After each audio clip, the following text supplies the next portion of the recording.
ഇന്ന് തന്നെ ഡൗൺലോഡ് ചെയ്യൂ. കാണൂ നിങ്ങളുടെ ഫേവറേറ്റ് ഷോസ്. എന്റെ സ്വീകരണ മുറി കയറൂടാ. നിന്റെ സ്വീകരണ മുറി കേറും. നിന്റെ നല്ല മാലയിട്ട ഫോട്ടോ, പിന്നെ നിന്നെ ആദരാഞ്ജലികൾ അർപ്പിച്ചുകൊണ്ടുള്ള സങ്കടക്കുറിപ്പുകളും.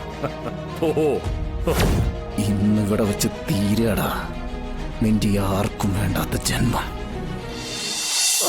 രണ്ടാളും മോശമില്ല.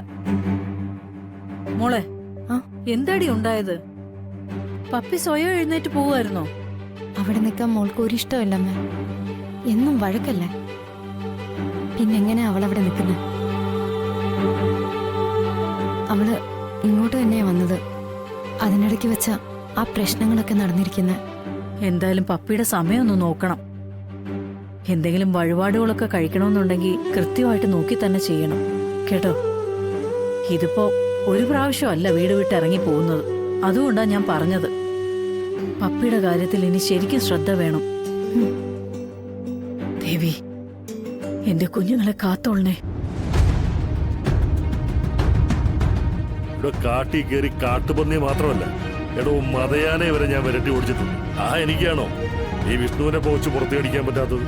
ആ സുബൈറിന്റെ കാട്ടിലെ ഏതെങ്കിലും താവളം, അല്ലെങ്കിൽ തടി വെട്ടുന്ന കൂപ്പ്, അല്ലെങ്കിൽ ആ ലോറി താവളത്തിൽ ഏതെങ്കിലും ഒരുത്തന്റെ ഏതെങ്കിലും ഒരു അടുക്കള ചായ്പ, അവിടെ എവിടെയെങ്കിലും കാണുമോ അവൻ? ഇന്നവനെ പുകച്ച് പുറത്തേടിക്കുന്ന ദിവസമാണോ? താൻ കണ്ടോ? ഞാൻ വൈകിട്ട് വിളിക്കുമ്പോ എന്റെ ചുണ്ടിൽ നിന്ന് തനിക്ക് ആ വാർത്ത സന്തോഷത്തോടെ കേൾക്കാം. താൻ നോക്കിയോ, താനൊരു 1.5 പക്ക് കട്ടിക്കൊഴിച്ചിട്ട് ഒന്ന് കാത്തിരുന്നു വിഷ്ണു ഒടുങ്ങിയെന്ന് കേൾക്കാനായിട്ട്. കൈയോടെ കിട്ടിയില്ലെങ്കിൽ വെടിവെച്ചിടും ഇന്ന് ഞാൻ ആ കാട്ടു പന്നി. ഇനി അവൻ ഈ ഭൂമിയിൽ വേണ്ടടോ.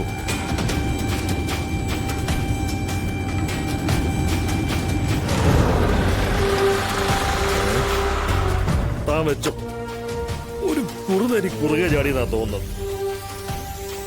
താൻ വെക്കണം.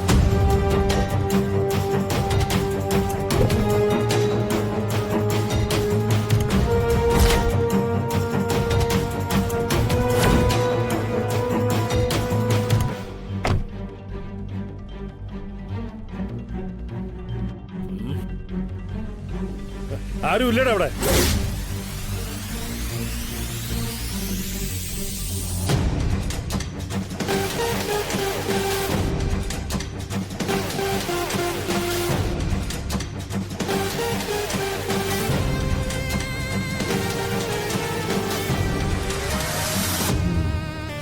ഇതവൻ തന്നെ, പക്ഷേ അവന്റെ ഉദ്ദേശം എന്താന്ന് കൊണ്ട് മനസ്സിലാവുന്നില്ല.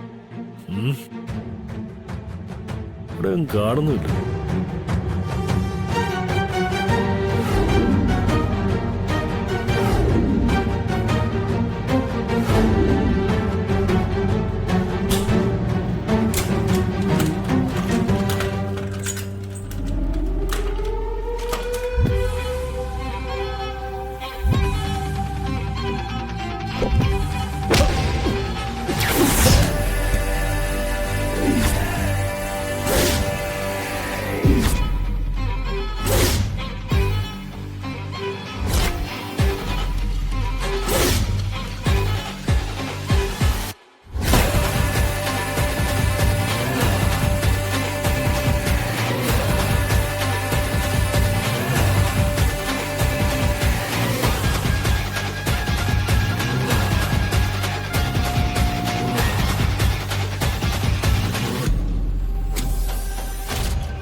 വിഷ്ണു തൂണിലും തുരുമ്പിലും ഉണ്ടെന്ന് പറഞ്ഞില്ലേ, ഇപ്പൊ നിന്റെ കാറിലും വന്നു.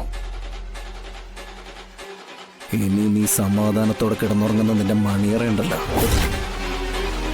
അവിടെയും വേണ്ടി ഒന്നാ വരും നിന്റെ കാലനായിട്ട്.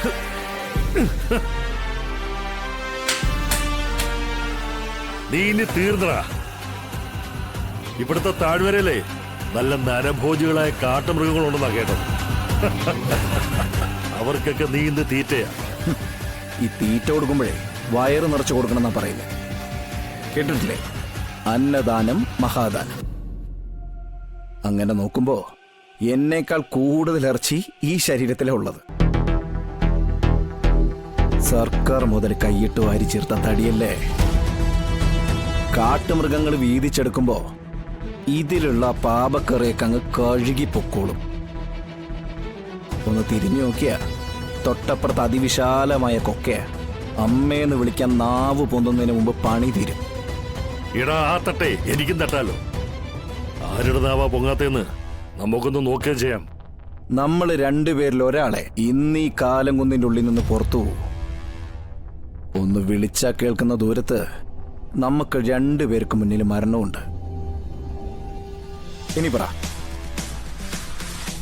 എന്റെ ലോറിക്കകത്ത് സ്പിരിറ്റ് വെക്കാൻ നീ ആർക്കാ കൊട്ടേഷൻ കൊടുത്തത്? എടാ ചള്ളിയക്ക, നീ എന്റെ തണ്ടിയേ അല്ല. നീ എന്നോട് മുട്ടാൻ വരുമ്പോഴൊക്കെ ഞാൻ ഓർക്കാറുണ്ട്.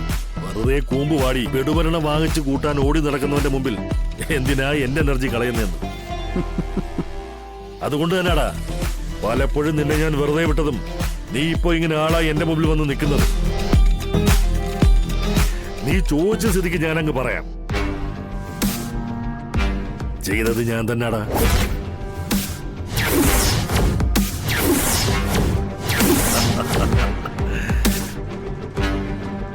പക്ഷെ നീയല്ല ഞങ്ങളുടെ ടാർഗറ്റ്. നിന്റെ ഭാര്യ കളക്ടർ മോളില്ലേ, ശാലിനി വിഷ്ണു, അവളെ ഒന്ന് പൊതിഞ്ഞു കെട്ടി ഭരണത്തിരുത്താൻ വേണ്ടി കളിച്ച കളി തന്നെയാടാ ഇത്. അവളെ ഇപ്പൊ ലോങ് ലീവല്ലേ എടുത്തു. അതിനി അധികം വൈകാതെ ഒരു രാജിക്കത്തിൽ ഒതുക്കി തീർത്ത് ഞങ്ങളങ്ങ് തരണ. അവളെ കരിയറേ ഇപ്പൊ വൈറ്റാ, നല്ല പാല് പോലെ പരിശുദ്ധം. അതിലേക്ക് നിന്റെ ഈ സ്പിരിറ്റ് കഥ ഞങ്ങൾ അങ്ങ് ചേർക്കും. അതോടുകൂടി പരിശുദ്ധമായ പാലങ്ങ് പിരിയും. അതോടെ വൈറ്റായ അവളുടെ കരിയർ ഉണ്ടല്ലോ അങ്ങ് തീരും.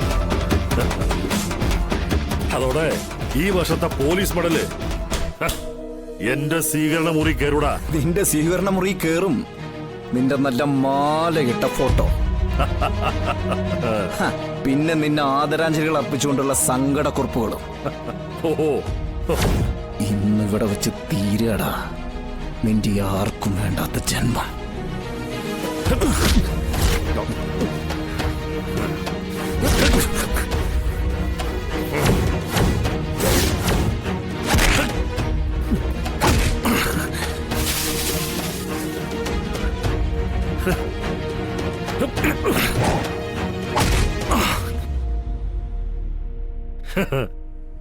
പണം